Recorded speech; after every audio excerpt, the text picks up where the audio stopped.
বন্দে পুরুষোত্তম, বন্দে পুরুষোত্তম, বন্দে পুরুষোত্তম। পরম প্রেমময় শ্রী ঠাকুর অনুকূলচন্দ্র রাতুল চরণে আমার কোটি কোটি প্রণাম। পরমাদ্যা জগৎ জননী শ্রী বড়মা রাতুল চরণে আমার কোটি কোটি প্রণাম। পরম পূজ্যপাদ শ্রী শ্রী বরদা রাতুল চরণে আমার কোটি কোটি প্রণাম। পরম পূজ্যপাদ আচার্য দেবের রাতুল চরণে আমার কোটি কোটি প্রণাম। পূজনীয় অবিন্দার চরণে আমার কোটি কোটি প্রণাম। ইষ্ট পরিবারের সকলের চরণে প্রণাম। যারা শুনছেন বা শুনবেন সকলকে আমার আনন্দিত জয়গুরু যথাযোগ্য স্থানে প্রণাম, নমস্কার, শ্রদ্ধা জানাই। তো এখানে আমি তথ্যসূত্র আলোচনা মাঘ মাস 1430 ফেব্রুয়ারি 2024। তো 333তম সৎসঙ্গ রীতি সম্মিলন পূজনীয় অবিন দাদা এখানে কিছু মুখচিত অমৃত বাণী আমি আপনাদেরকে বলে শোনাচ্ছি। উনি বলছিলেন যে আমার ছোট কাকা বন্ধুদের সবাইকে আমাকে অ্যান্টি সোশ্যাল বলতেন, কারণ আমরা খুব দুষ্টামি করি। আমরা তো আশ্রমের ছেলে, তাই আমরা আশ্রমে সব রাস্তা চিনি, কোথা দিয়ে কোথায় যাওয়া যায় সবই আমরা জানি। সবার সাথে আমরা খুব মজা করতাম। আর তখন আমার চেহারাও কেউ তেমন চিনত না, ভিড়ের মধ্যে মিশে ঘুরে বেড়াতাম। এই করতে গিয়ে একদিন আমি আমার বন্ধুরা বেরিয়েছিলাম। এখানে যে আমার ঘোড়ার আস্তাবলটি আছে সেখানে গেছি।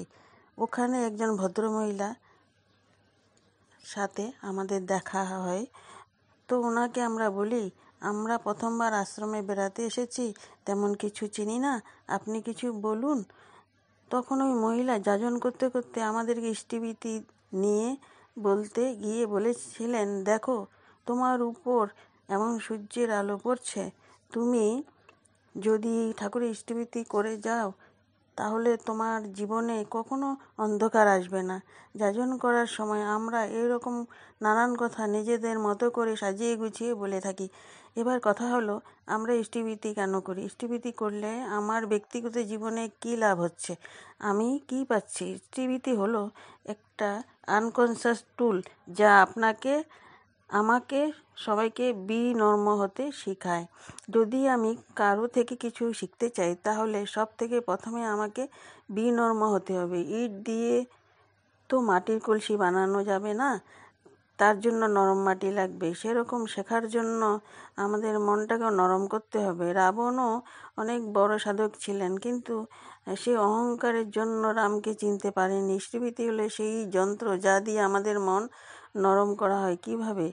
তো জীব জগৎ জীবন কারণ করুণার স্বামী, তোমার দয়ায় লোভেছি জনম সকলেই পেয়েছি আমি। সবটাই যদি তোমার দয়াতে হয়েছে তাহলে আমি নিজের আত্ম অহংকারটা কী নিয়ে করব? এই শেখানো জন্য ইষ্টিবীতি দেওয়া হয়েছে। ইষ্টিবীতি করলে আর কি হয়? ইষ্টিবীতি আমাদের বেপথে যেতে দেয় না। একটা গল্প বলি। আনন্দবাজারের বিল্ডিংটা সুদীপ্ত সিংহ রায় বাপিদা কন্ট্রাক্টরি করে বানিয়েছিল। ওনার যখন 17-18 বছর বয়স তখন নিজের বাবা মায়ের সাথে ঝগড়া করে বাড়ি থেকে পালিয়ে যান। 2-3 মাস কোনো খবর নাই। তাই ওনার বাবা মা বড়দার কাছে এসে নিবেদন করলেন, আমার ছেলে বাড়ি ছেড়ে চলে গেছে, ও কি কোনো দিন ফিরে আসবে? তখন বড়দা ওনাদের জিজ্ঞাসা করলেন, আপনার ছেলে কি ইষ্টিবীতি করে? ওনারা বললেন, আগে হ্যাঁ করে। তখন তিনি বললেন, তাহলে চিন্তা করিস না, ফিরে আসবে। বড়দা ঘর থেকে ওনার বাবা মা প্রণাম করে বেরোচ্ছেন। তখনই 3 মাস পর বাপিদা বড়দা বাড়ির গেট দিয়ে ভিতরে ঢুকছেন। তারপর ওনারা সবাই একসাথে বড়দাকে প্রণাম করেন। যারা যারা ঠাকুরকে ধরে ইষ্টিবীতি করা ছেড়ে দিয়েছে তারা খুবই কষ্টে আছে, খবর নিয়ে দেখবেন। কেউ প্রিয়জনকে হারিয়েছে, কারো ঘরে টাকা পয়সার অশান্তি ইত্যাদি নানা রকম। এই প্রত্যেকটা মানুষের কাছে গিয়ে তাকে সহানুভূতি দিয়ে যাজন করে ঠিক পথে নিয়ে আসার দায়িত্ব আমাদের। আরেকটা কথা, এখানে ঠাকুরের একটা গাড়ি আছে, রয়্যালস 1930 সালে কেনা হয়েছিল। এটার বর্তমান দাম 15 থেকে 18 কোটি টাকা। 1930-এর এর তুলনায় সৎসঙ্গ অনেক বড় হয়েছে, কিন্তু এখন আমরা 20-25 লাখ টাকা গাড়িতেই চড়ি। খুব দুর্দশা আমাদের। ঠাকুর আপনাদের টাকায় চলছেন এটা কথা কখনো ভাববেন না। এটা নিজেদের মাথা থেকে বার করতে হবে। আর সমাজের মধ্যেও যারা এমন চিন্তা করেন তাদেরকেও মানসিক পরিবর্তনের দায়িত্বই আপনাদের। যাজন করলে কী লাভ? যাজন করলে আমরা কথা বলতে শিখতে পারি। ভালো কথা বললে কি হবে? আমার কাছে কত লোক আসে, যারা চাকরি পাচ্ছে না, দোকানপাট ভালো চলছে না, যাজন শিখলে সে চাকরিতে আছে, যে নিজের বসকে যাজন করে প্রমোশন নিয়ে নিতে পারে, যে ব্যবসা করছে সে পচা চালও বিক্রি করে দিতে পারে। জিনিসটা হলো ভাষার খেলা।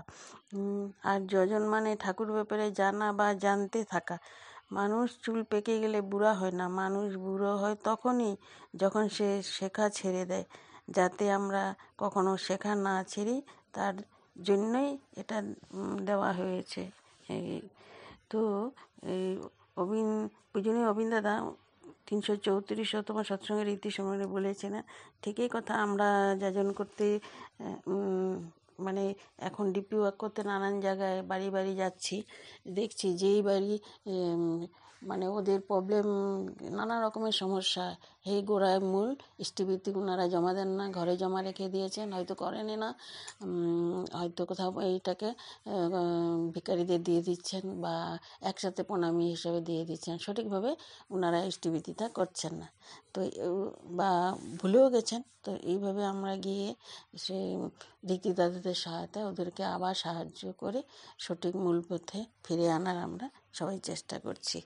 তো জয়গুরু, ভালো থাকুন, সুস্থ থাকুন, সর্বাঙ্গীন মঙ্গল হোক, ঠাকুরকে মাথায় নিয়ে চলতে থাকুন, ডিপি কাজ করুন, এটাই সবার মঙ্গল। জয়গুরু।